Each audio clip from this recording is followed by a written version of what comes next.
ఇప్పుడే country delight యాప్ని download చేసుకోండి. Download the country delight app now. బొమ్మ రవి అన్నాం కానీ అతను ఏదో పెద్ద విలన్ గా చూపిస్తున్నారు కానీ బయట అతనికి మంచి పాజిటివ్ రెస్పాన్స్. దాని రీజన్ ఇదే అండి. ఇప్పుడు టికెట్ల రేట్లు పెంచేస్తున్నారు మీరు. ఇప్పుడు 2000 రూపాయలు టికెట్ చేస్తున్నావు, నువ్వు 20 రూపాయల టికెట్ అప్పుడే కదా నువ్వు స్టార్ అయ్యావు. అవును. ఇప్పుడు కొత్త స్టార్లు రావాలంటే ఇప్పుడు మాకు వ్యాక్యూమ్ లేదు కదా అక్కడ. అవును. ఇప్పుడు కొత్తగా ఇప్పుడు నేను స్టార్ అవ్వాలని వచ్చానండి, నేను ఫైట్ చేస్తున్నాను, నేను కంటిన్యూగా ఒక 5-6 సినిమాలు హిట్ కొడితే తప్ప నేను అవ్వలేను. అవును. థియేటర్కి వెళ్ళి ఆ రేంజ్ అవ్వలేను. అది అవ్వాలంటే నేను చాలా కష్టపడాలి. ఇంతకుముందు అందరికీ సమానత్వం ఉండేది.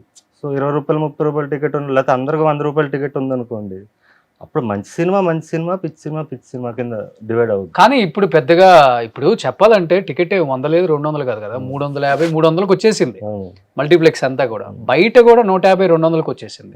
ఇది సింగిల్ స్క్రీన్స్ ఉంటాయి కదా బయట.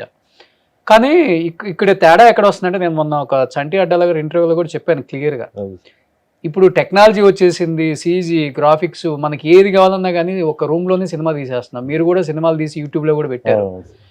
ఇప్పుడు అదే రామానాయుడు, అదే అన్నపూర్ణ, అదే సారథి స్టూడియో, అదే ఏవిఎం, లేకపోతే అదే ఇప్పుడు బయట ఉన్న సెట్లు అంతా కూడా వేసుకొని సినిమా తీస్తున్నారు. పెద్ద ఓహో అని చెప్పుకునేది ఏం లేదు. అప్పుడు 10, 20, 30 కోట్లలోనే బ్రహ్మాండమైన సినిమా వచ్చేది.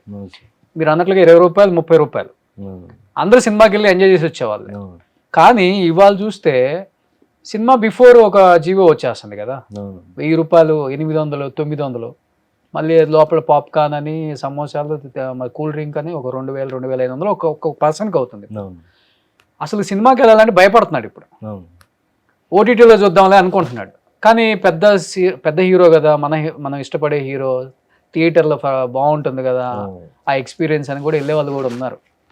కానీ ఎలా చూడవచ్చు అసలు దీన్ని? ఇంత సినిమా వ్యయం అంటే 300, 400 కోట్లు అంటున్నారు, కానీ అదే 100 కోట్లు పెట్టి తీశారో, 50 కోట్లు పెట్టి తీశారో, 300 కోట్లు పెట్టి తీశారో కూడా మనకు తెలియదు. వాళ్ళు చెప్తే మనం వింటమే. ఇవన్నీ చూస్తే హీరోలకి 100 కోట్ల రెమ్యునరేషన్కి వెళ్ళిపోయారు. మళ్ళీ షేర్ ఉంటుంది. కొన్ని జెన్యూన్ ఉన్నాయండి, చాలా వరకు ఫేక్ ఉన్నాయండి. నేను పర్సనల్గా నా ఎక్స్పీరియన్స్ చెప్తున్నాను. రీసెంట్గా ఒక సినిమా వచ్చింది, సినిమా పేరు మనం డిస్కస్ చేయొద్దు, లవ్ స్టోరీ, పెద్ద హిట్ అయింది. ఆ సినిమా 40 లక్షలు తీశారు. 40 lakhsలో లిటరల్లీ డిజిటల్ కెమెరా పట్టిపోయి ఒక పల్లెటూరుకి వెళ్ళి సినిమా తీశారు. ఇప్పుడు దాన్ని చూస్తే మేము 5 కోట్లు పెట్టి తీసాం, 4 కోట్లు పెట్టి తీసాం అంటున్నారు. సో అదే అంత చేస్తున్నప్పుడు ఈ సోకాల్డ్ బిగ్ మూవీస్ మేము ఇన్ని కోట్లు పెట్టామనేది కూడా మనం నమ్మాలా వద్దనే దాంట్లో మీద ఉంది. ఓకే. కలెక్షన్స్ అనేవి మాత్రం జెన్యూన్. సాక్నిక్లో వాళ్ళు ప్రాపర్గా మీకు బుక్ మేషోలో ఉన్నాయి, పక్కాగా ఉంటాయి. So sacknic.com, I believe in collections.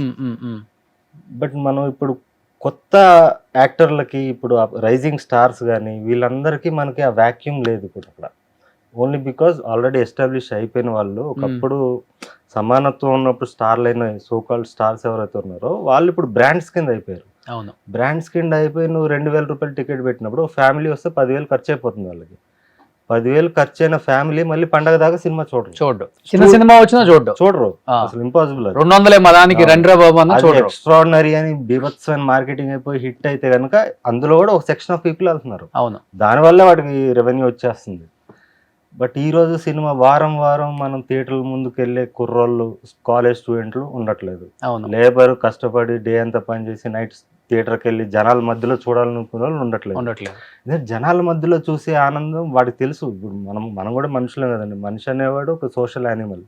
So జనాల మధ్యలోనే చూడాలనుకుంటాడు. వాడు చంపుకుని యూట్యూబ్లో, ఓటీటీల్లో, పైరసీలో చూస్తున్నాడు తప్ప దీనికి ఏం అలవాటు పడలేదు. స్టిల్ వాడు జనాల మధ్యలో చూడాలనుకుంటాడు, కానీ రీజనబుల్ రేట్స్ లో రావాలి. ఇండస్ట్రీ వాళ్ళు కూడా ఐబొమ్మ చూసే వాళ్ళు ఉన్నారని ఆర్జీవి గారు మొన్న ఒక ఇంటర్వ్యూలో కూడా చెప్పారు. అంటే గవర్నమెంట్స్ తీసుకోవాలండి. సినిమాటోగ్రఫీ మినిస్టర్లు అంటారు కానీ వీళ్ళు ఏం చేస్తారు నాకు అర్థం కాదు. సినిమాటోగ్రఫీ మినిస్ట్రీ అంటే ఏంటో వాళ్ళు తెలుసుకొని they have to take action. ఇప్పుడు పేదవాడికి, మన సామాన్యుడికి మనం ఎంటర్టైన్మెంట్ దూరం చేసాము. దాంట్లో గవర్నమెంట్ పాత్ర కూడా ఉంది. ఇప్పుడు రేపు వచ్చే అపోజిషన్స్ కూడా, ఎవరన్నా అపోజిషన్ పార్టీ ఎవరైతే ఉన్నారో, మేము ఎలక్షన్ దాంట్లో మేనిఫెస్టోలో కనుక మేము థియేటర్ టికెట్లు అందుబాటులో తెస్తాం డైలాగ్ కాకుండా ఇంత పెడతాం, ఇలా 3 సెక్షన్స్ పెడతాం అని కానీ వాళ్ళు మేనిఫెస్టోలో పెడితే పెద్ద ఓట్ డిఫరెన్స్ ఉంటుంది. ఇక్కడ నుంచి అక్కడికి ఎక్స్చేంజ్ 100% ఉంటుంది. అవును, అది స్టాండ్ అయి ఉండాలి. అది గవర్నమెంట్స్ రియలైజ్ అవ్వట్లేదు. మనం పేదవాడికి మనం ఎంటర్టైన్మెంట్ దూరం చేస్తున్నాం, మనం పెట్టుబడిదారులను మనం ఎంకరేజ్ చేస్తున్నాం అనే ఆస్పెక్ట్ వాళ్ళు మర్చిపోతున్నారు. అది వాళ్ళు రియలైజ్ అవ్వాలి. అవును. ఇప్పుడు వాళ్ళు వచ్చి సినిమాలు చూడరు థియేటర్ దగ్గర పరిస్థితి ఏంటనేది, వాళ్ళు వీళ్ళు ఏం చెప్తే నమ్మారో లేకపోతే వీళ్ళు ఒక షేర్ తీసి ఇస్తున్నారో వాళ్ళకి కూడా తెలియదు. జరిగిపోతుంది లోపల ఏదేదో. సో ఇదంతా మారాలి, ఖచ్చితంగా మారాలండి. అవును. నువ్వు ఎన్ని కోట్లు పెట్టి తీసినా నువ్వు పాన్ ఇండియా తీసుకుంటున్నావు, పాన్ వరల్డ్ తీసుకుంటున్నావు కదా, వేరే చోట తీసుకో డబ్బులు. నీకు ఆ డబ్బులన్నీ ఇక్కడే వసూలు చేయాలంటే ఎలా?